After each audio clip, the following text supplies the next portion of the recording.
तो बच्चों हमारा जो नेक्स्ट टॉपिक है वो है कंसंट्रेशन सेल। अब ये कंसंट्रेशन सेल क्या होती है? आपको पता है कि इलेक्ट्रोड पोटेंशियल ऑफ इलेक्ट्रोड जो है, किसी भी इलेक्ट्रोड का इलेक्ट्रोड पोटेंशियल जो है वो कंसंट्रेशन के साथ चेंज हो जाता है। किसी भी इलेक्ट्रोड का इलेक्ट्रोड पोटेंशियल कंसंट्रेशन के साथ चेंज हो जाता है। जैसे अगर हम बात करें, आपको कॉपर इलेक्ट्रोड दे रखा, कॉपर इलेक्ट्रोड, ठीक, और आपको इस पे इलेक्ट्रोलाइट है CuSO4, दैट इज 0.1 mCuSO4, तो इसका इलेक्ट्रोड पोटेंशियल अलग होगा। और अगर कॉपर इलेक्ट्रोड अगर कंसंट्रेशन 0.01 mCuSO4 है, इसका इलेक्ट्रोड पोटेंशियल अलग होगा। आपको पता है इसका अलग आएगा, इसका अलग आएगा। तो अगर इन दोनों को कनेक्ट कर दिया जाए तो एक इलेक्ट्रोड पोटेंशियल डेवलप हो जाता है, और वो दोनों के बीच में जो इलेक्ट्रोड पोटेंशियल डेवलप हो रहा है, ठीक है। और ऐसी सेल्स जिसमें इलेक्ट्रोड पोटेंशियल डेवलपमेंट की वजह क्या है? Concentration of electrolyte. The cell in which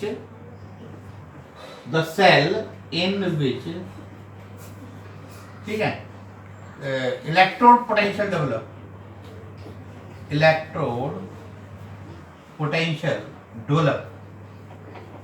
due to the difference in concentration of electrolyte is called concentration cell।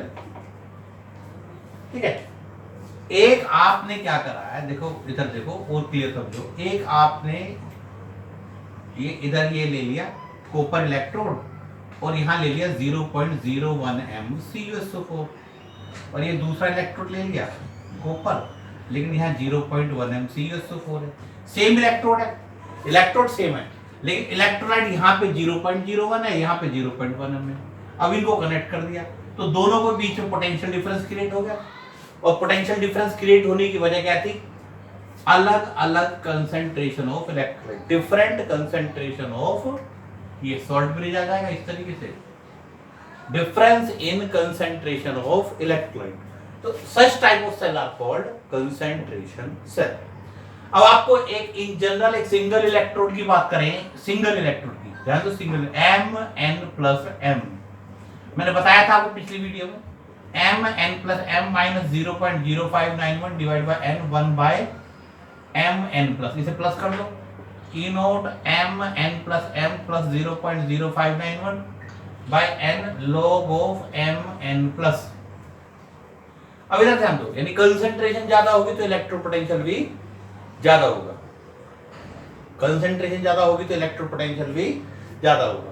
तो वैसे वाला जिसका इलेक्ट्रोड पोटेंशियल ज्यादा है वो कैथोड की तरह एक्ट करता है, उसमें क्या होगा? रिडक्शन होगा। जिसका रिडक्शन पोटेंशियल ज्यादा उसका रिडक्शन होता है, वो कैथोड की तरह एक्ट करेगा, और दूसरा कैसे करेगा? एनोड की तरह। अब हम कंसंट्रेशन सेल्स के बीच समझ में आ गए? ध्यान दो, समझ में आया कि नहीं आया? यहाँ कंसंट्रेशन 0 पर। अब जैसे इसको हम इलेबोरेट करके करें इस क्वेश्चन को, इधर ध्यान दो कैसे करेंगे। हमें इसका इलेक्ट्रोड पोटेंशियल निकालना है, इसका सिर्फ 0.01 mCuSO4। तो E of Cu2 plus Cu, E naught of Cu2 plus Cu minus 0.0591 divided by m log of 1 by Cu2 plus। पहले इसका निकालो, ये वैल्यू आपको पता ही होती है, नहीं गिवन होती है, डिवाइड बाय 2 log of 10⁻², इसे ऊपर ले जाओ, 0.01 है ना ये, तो 100 आ गया। 100 का मतलब क्या होता है? 10⁻², तो 0.34 minus 0.0591 divide by 2 into 2 log 10 cut गया, तो 0.34 माइनस 0.0591, इसे माइनस कर लो, 0.0591 और ये कितना आ जाएगा? 83, ठीक है, 28 0.2809। ये सिर्फ एक सिंगल का है, इसका आया है, ठीक है। अगर हम इसका कैलकुलेट करें तो हम इसका कैलकुलेट करें तो कैसे निकालेंगे? E of the डायरेक्ट कर रहा हूँ, E is equal to 0.34 minus 0.0591 divided by 2 log of 1 by 0.1 log 10 1 हो जाएगा, तो 0.34 minus 0.0295, ये आंसर आ जाएगा 50 कितना होगा देख लेते हैं, 340295 501 है और 3105 0.3105 वोल्ट। अगर इसका आ रहा है कितना 0.2809 और इसका आ रहा है 3105। अब इन दोनों को कनेक्ट कर देंगे। अब हमें पता है ये क्या हो जाएगा कैथोड और ये क्या हो जाएगा एनोड। तो एक तरह से मैंने आपको सिंगल इलेक्ट्रोड इसका निकाला है, फिर इसका निकाला है, दोनों का अलग अलग है। जब दोनों को कनेक्ट कर देंगे तो दोनों के बीच में पोटेंशियल डिफरेंस क्रिएट हो जाएगा और करंट फ्लो करेगा। और ऐसी सेल को हम कहते हैं क्या? Concentration cell. क्या कहते हैं? Concentration cell. अब इसके बेस पे मैं आपको क्वेश्चंस करवाता हूँ, एक नहीं 2-3 क्वेश्चंस करवाऊंगा, थोड़े से अच्छे और कॉम्पिटिटिव क्वेश्चंस। इधर ध्यान दो, ठीक है? जैसे आपको दिया यही ले लो, Zn से Zn2 plus 0.01 Zn2 plus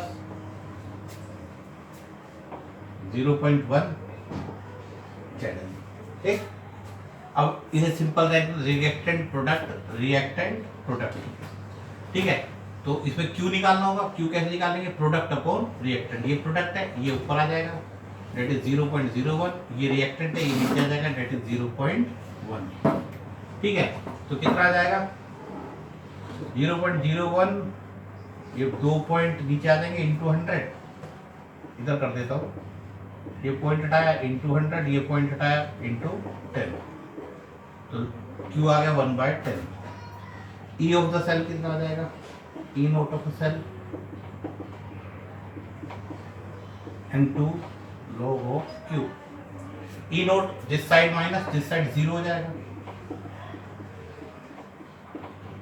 log of 1/10। 10 को ऊपर ले जाओ तो प्लस आ जाएगा। E ऑफ द सेल कितना आ जाएगा? प्लस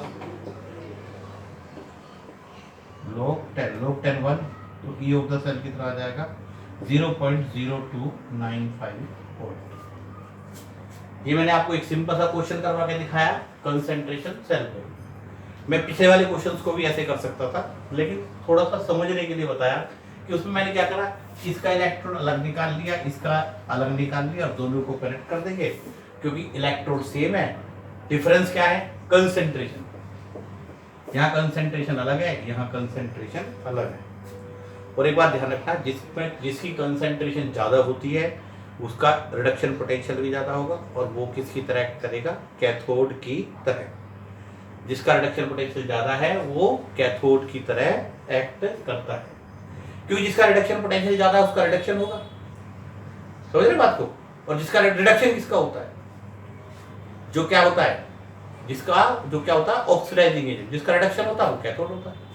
जिसका रिडक्शन पोटेंशियल ज्यादा है उसका रिडक्शन होगा और वो कैथोड की तरह एक्ट करेगा, ठीक है? ये हो गया। अब इधर ध्यान दो, एक और क्वेश्चन है, इधर देखो।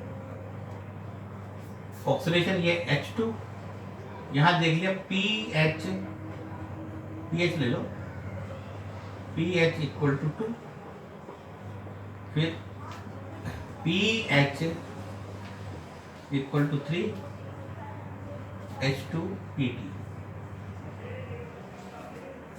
pH 2 का मतलब H प्लस कितना आ जाएगा? 10⁻⁻²। इसको डिटेल से समझना, देख लेना। pH इज इक्वल टू होता है minus log of H plus, log of H plus minus pH, H plus anti log of minus pH, और H प्लस कितना आ जाएगा? 10⁻²। तो ये हो जाएगा H प्लस इस केस में, यहाँ पर कैथोड एनोड के केस में H प्लस हो जाएगा 10⁻², और कैथोड के केस में H प्लस कितना आ जाएगा? 10⁻⁻3। ठीक, अब E of the cell E naught minus 0.0591 divide by n log of Q। बच्चा जो Q को समझ गया उसे नॉन्स्ट इक्वेशन में कभी कोई दिक्कत नहीं है। अब यहां पे देखो, यहां क्या हो रहा है, H2 से 2H प्लस बन रहा है, और यहां पे क्या होगा, यहां पे H2 से 2H प्लस बनेगा, और यहां क्या होगा, 2H प्लस से क्या बनेगा, H2, 2H प्लस से क्या बनेगा, H2। समझ आ रहा है क्या हुआ? अब क्या हुआ, ये रिएक्टेंट, ये प्रोडक्ट, ये रिएक्टेंट, ये प्रोडक्ट, यानी ये तो ऊपर आएगा, ये तो ऊपर आएगा, यानी ये ऊपर आएगा और ये नीचे आएगा।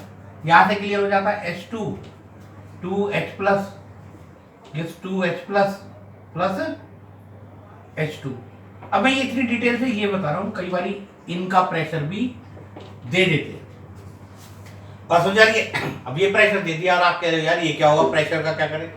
ठीक है, एक दे एटमॉस्फेयर दे रखा, कोई दिक्कत नहीं। अब 0.5 एटमॉस्फेयर दे दिया, तो इसी टाइप के क्वेश्चंस करवाने के लिए मैं क्यू को इतनी डिटेल से बताता हूं। अच्छा, अब देखो मैंने बताया था ये तो है रिएक्टेंट, ये है प्रोडक्ट, और यहाँ पे स्क्वायर भी होगा, यहाँ पे क्या होगा, स्क्वायर भी होगा। तो क्यू कैसे निकालेंगे? जैसे ये क्या है, प्रोडक्ट, प्रोडक्ट में pH2 है, दैट इज 10⁻² का स्क्वायर बाय 10⁻³ का भी स्क्वायर, 10⁻⁴ बाय 10⁻�6, और Q कितना आ जाएगा, 10⁻²। ठीक, कितना आ जाएगा, 10⁻²। मैं ये थोड़ा मिटा रहा हूं, तो पीएच का बेसिक 11th का क्वेश्चन है, कंसेप्ट है, समझ लेना। अब ई ऑफ द सेल निकाल लो, ई नोट तो 0 हो जाएगा, हाइड्रोजन इलेक्ट्रोड है, माइनस 0.0591 डिवाइड बाय 2, तो इलेक्ट्रॉन कितने नंबर होंगे finally, 2, log of 10⁻² minus 0.0591 divide by 2 into 2 log 10, तो ई ऑफ द सेल कितना आ जाएगा, माइनस 0.0591, 2 से 2 कट गया, तो ये क्या आ गया, ई ऑफ द सेल। कई बार यहाँ पे डायरेक्ट प्रेशर कंसेंट्रेशन दे देते हैं ऐसे करके कि 10⁻⁴ है, ये 10⁻�6 दे दिया। कई बार ऐसे क्वेश्चंस भी होते हैं, यहाँ पे इसका प्रेशर दे रखा है, यहाँ 1 ले रखा है, यहाँ इसका प्रेशर दे रखा है, तो आपको कंसेंट्रेशन सेल्स के इस टाइप के कई सारे क्वेश्चंस आप ट्राई करें। जो ना समझ में आए you can comment, post in a comment, ठीक है। तो ये हमारा कंसेंट्रेशन सेल टॉपिक कंप्लीट हो गया, ठीक है। तो बेटा ये है इलेक्ट्रोपोटेंशियल एंड इक्विलिब्रियम कांस्टेंट। आपको मैंने बताया था, शुरू में ही मैंने बताया था जब इलेक्ट्रोकेमिकल सेल एक्सप्लेन किया था, कि टाइम के साथ इसकी कंसेंट्रेशन क्या होती है, बढ़नी शुरू हो जाती है, क्योंकि यहाँ Zn2+ मिलता है और यहाँ से SO4 आता है, और इसकी कंसेंट्रेशन घटनी शुरू हो जाती है, क्योंकि Cu2+ से Cu यहाँ और SO4 से यहाँ, सॉल्ट ब्रिज के थ्रू यहाँ, CuSO4 से Cu तो यहाँ और SO4 सॉल्ट ब्रिज के थ्रू यहाँ। तो जिंक सल्फेट बढ़ रहा है, कॉपर सल्फेट घट रहा है। दोबारा सुन लो मैं क्या कह रहा हूँ। देखो मैं ये इस वजह से ज्यादा जल्दी बता रहा हूँ क्योंकि आपको पता होना चाहिए, क्योंकि मैं इसे बहुत डिटेल से एक्सप्लेन कर चुका हूँ। ये CuSO4 है, Cu यहाँ, SO4 सॉल्ट ब्रिज के थ्रू यहाँ, तो CuSO4 क्या हो जाएगा, कम हो जाएगा। पूछते भी है क्वेश्चन कि विद टाइम ये कॉपर सल्फेट का नीला कलर होता है, ये हल्का क्यों पड़ने लगता है? हल्का क्यों पड़ने लगता है? क्योंकि कॉपर सल्फेट की कंसेंट्रेशन कम हो जाती है। कैसे कम हो जाती है? कॉपर सल्फेट से कॉपर डिपॉजिट होता है रोड पे और सल्फेट चला जाता है जिंक वाले बीकर में सॉल्ट ब्रिज के थ्रू, जिंक वाले बीकर में सॉल्ट ब्रिज के थ्रू, और यहां जिंक सल्फेट बढ़ता है। और आपको पता है सिंगल इलेक्ट्रोड का कैसे निकालते हैं, E naught minus 0.0591 divide by n log of 1 by mn plus, इसे प्लस कर देना तो 0.0591 divide by n log of mn plus हो गया। यानी कि इसका इलेक्ट्रोड पोटेंशियल तो बढ़ेगा और इसका इलेक्ट्रोड पोटेंशियल घटेगा। क्यों घटेगा? क्योंकि यहाँ Zn2+ बढ़ रहा है तो ये तो बढ़ेगा। और Zn का क्या होता है, E naught of Zn2+ Zn होता है माइनस 0.76, ये बढ़ेगा। बढ़ने का मतलब है माइनस 0.76 से 0 की तरफ जा रहा है। और E नोट कॉपर का कितना होता है, Cu2+ से Cu प्लस 0.34, और ये घटना शुरू हो जाता है। एक स्टेज ऐसे आती है कि दोनों का पोटेंशियल इक्वल हो जाता है। अब बच्चे क्या सोचते हैं कि दोनों का पोटेंशियल जीरो हो जाता है। दोनों का पोटेंशियल जीरो नहीं होता, समझ रहे हो, दोनों का इक्वल हो जाता है। जैसे हम ये सेल लिखते हैं, जैसे मैं आपको समझाता हूँ, Zn से Zn2 प्लस Cu2 प्लस से Cu, या इसे और लो साफ लिख देता हूँ, Zn से Zn2 प्लस है, सपोज करो इसकी कंसेंट्रेशन x, Cu2 प्लस से Cu, इसकी Cu2 प्लस की कंसेंट्रेशन ले ली y। अब x कंसेंट्रेशन की वजह से और y कंसेंट्रेशन की वजह से इनका ई नोट कैसे निकालेंगे, E of the cell, E naught E of zinc, sorry E of copper minus E of zinc. Suppose करो इसकी वैल्यू आ जाती है कुछ लेट इट बी ए आ जाती है, और इसकी वैल्यू भी ए है, तो ए माइनस ए क्या आ जाएगा, 0। बच्चे ऐसा सोचते हैं, मैंने अक्सर देखा बच्चों का कि जो सोचते हैं कि दोनों का इलेक्ट्रोपोटेंशियल जीरो होता है। दोनों का इलेक्ट्रोपोटेंशियल जीरो नहीं होता, दोनों का इलेक्ट्रोपोटेंशियल जीरो नहीं होता, दोनों का इलेक्ट्रोपोटेंशियल इक्वल हो जाता है। और नेट पोटेंशियल, करंट क्यों फ्लो करता है, करंट फ्लो करता है जब दो पॉइंट के बीच में पोटेंशियल का डिफरेंस हो। अब दोनों का पोटेंशियल बराबर हो तो करंट क्यों फ्लो करेगा, तो हम कहते हैं वो स्टेज पे इक्विलिब्रियम अचीव हो गई, और हम कह सकते हैं, हम क्या कह सकते हैं कि करंट फ्लो करना बंद हो गया। अब कंसंट्रेशन चेंज हो चुकी है। अब जो हमारी नर्व्स इक्वेशन है वो क्या थी, इधर ध्यान दो, हमारी नर्व्स इक्वेशन है E of the cell, E naught of a cell minus 0.0591 divide by n log of Q। At equilibrium क्या हुआ, एट इक्विलिब्रियम क्या हुआ, E of the cell become 0, तो इक्विलिब्रियम पे Q is equal to K हो गया, तो 0 is equal to E naught minus 0.0591 divide by n log of K, और E naught is equal to आ गया 0 minus 0.0591 divide by n log of K, sorry E is equal two plus 0.0591 divide by n log of K। अगर आप इसको कुछ लिखना चाहते हो इसके बारे में तो आप लिख सकते हो कि with time the concentration of electrolyte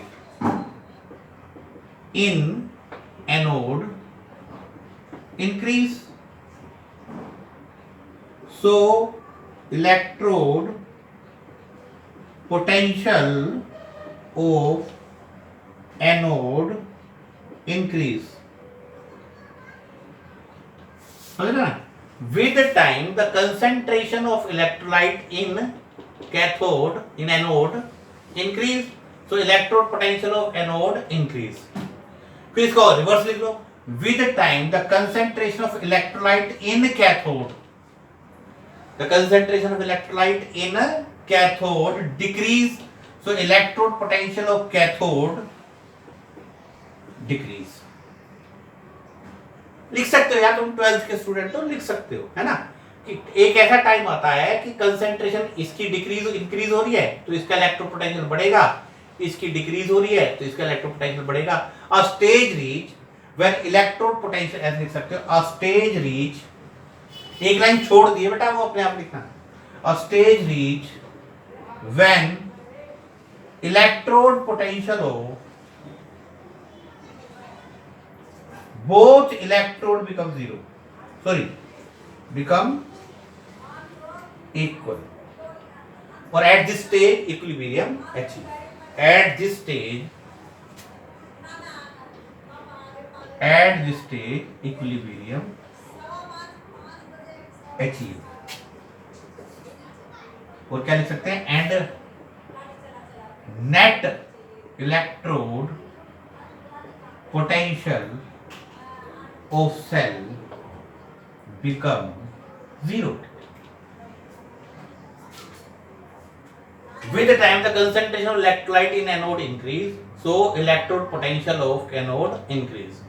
और टाइम के साथ एनोड की इलेक्ट्रोलाइट की कंसेंट्रेशन बढ़ेगी तो उसका इलेक्ट्रोड पोटेंशियल बढ़ेगा, और कैथोड की इलेक्ट्रोलाइट की कंसेंट्रेशन घटेगी तो उसका इलेक्ट्रोड पोटेंशियल घटेगा। एक स्टेज आएगी जब दोनों का इलेक्ट्रोड पोटेंशियल बराबर आ जाएगा और नेट इलेक्ट्रोड पोटेंशियल क्या हो जाएगा, 0, उसे हम कहेंगे इक्विलिब्रियम। तो इक्विलिब्रियम में ये E ऑफ द सेल लिख रखा ना, at equilibrium E of the cell 0, Q is equal to K, और ये इक्वेशन हो गई। इसके बेस पे 2-3 क्वेश्चन है, ठीक है, आ रहा है। तो ये आपको नोट्स में से नोट कर लेना, ठीक है। अब गिब्स फ्री एनर्जी चेंज है, it may be defined as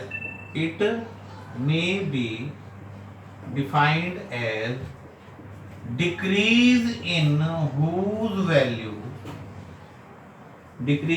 whose value equal to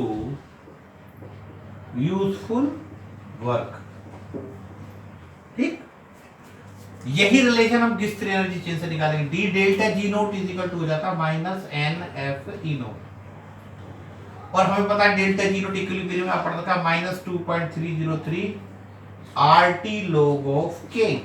equate कर लो, minus N F E naught minus 2.303 RT log of K, और एन ई नोट कितना आ जाएगा 2.303 RT by n F log of K, और इनसे value solve करेंगे ई note standard condition पे तो आ जाएगा 0.0591 divide by N log of के।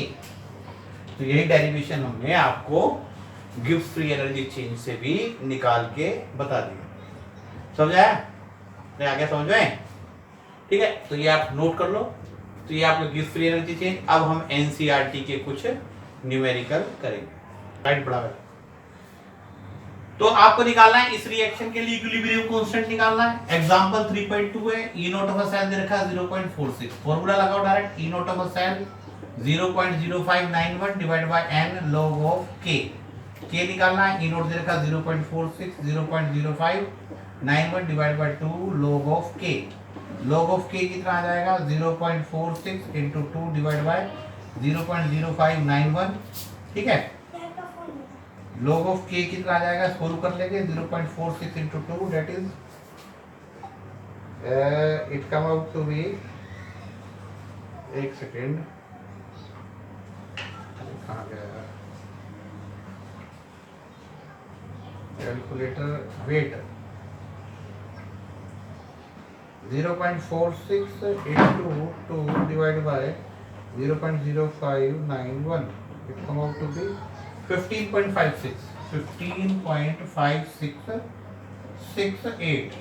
हमें क्या निकालना है, k निकालना है। k इक्वल टू हो जाएगा एंटी log ऑफ 15.5668। 56 का मैंने आपको log एंटी log जिसको नहीं आता वो देख ले, मैंने log एंटी log पे बहुत अच्छी वीडियो बनाई है। 56 का 68 में देखेंगे, और 10 रेज़ का माइनस 50, सॉरी 10 रेज़ का 15 आंसर हो जाएगा। 56 का 68 में आ जाएगा, 56 का 3.92, that is 3.92 into 10 raised to the power 50।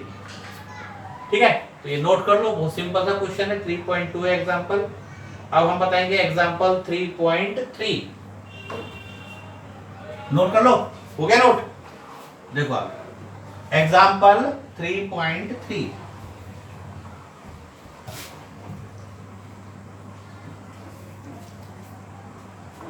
कोई दिक्कत तो नहीं होगी? ये क्वेश्चन है एग्जांपल 3.3। इसमें ई नोट गिवन है 1.1 वोल्ट। आपको गिब्स फ्री एनर्जी चेंज निकालना, that is delta G naught simple minus N F E note.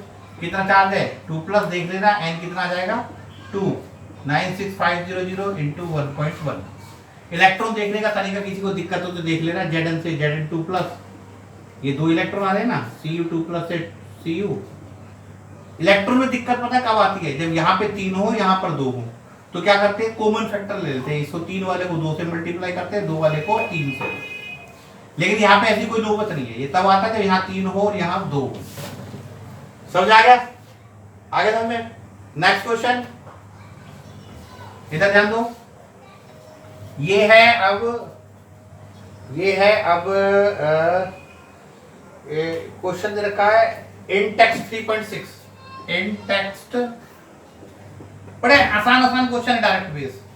आपको ई नोट दे रखा है वही 0.236 है, और आपको क्या निकालना है डेल्टा जी नोट, वही delta G naught minus N F E naught निकल जाएगा, -2,96500 0.236।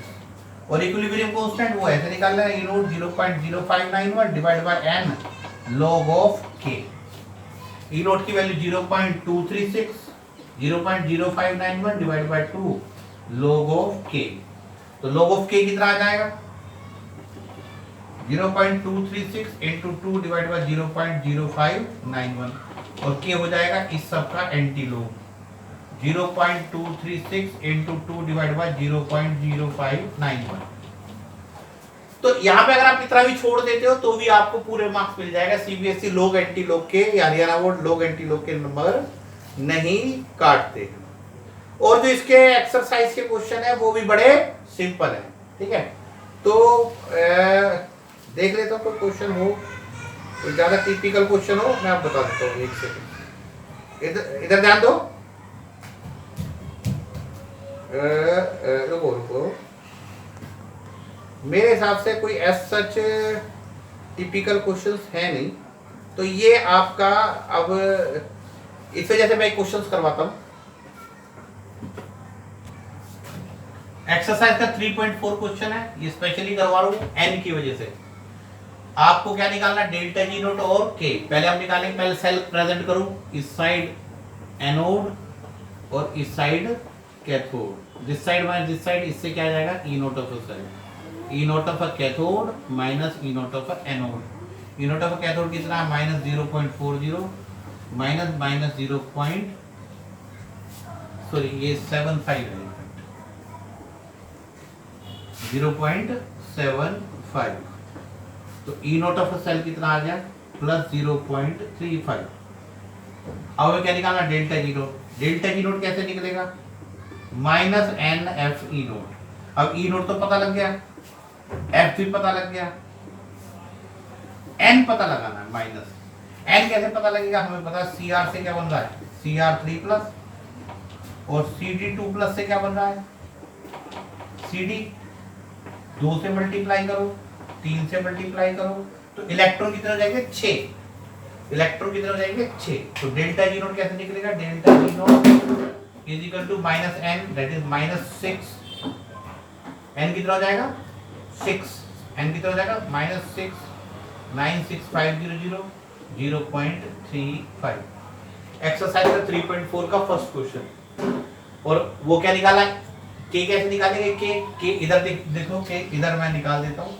ई नोट कितना है 0.35 इज इक्वल टू 0.0591, एन की वैल्यू 6, log ऑफ के 0.35 into 6 डिवाइड बाय 0.0591, ठीक।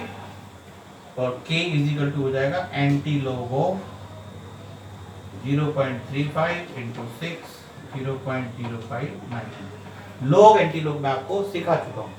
और जो ये सोच रहे कि मैंने मिटा दी रिएक्शन, तो समझ लो भाई SCR से CR3 प्लस और CD2 प्लस से CD, यहाँ 2 से मल्टीप्लाई करना है, यहाँ 3 से। इससे आपको क्या पता लगेगा, इससे आपको n की वैल्यू पता चलेगी, ठीक है। तो बच्चों ये हमारा आपका मोस्ट ऑफ द पार्ट निपट गया। अब जो बचा है वो बचा है रस्टिंग और cells. Thank you very much.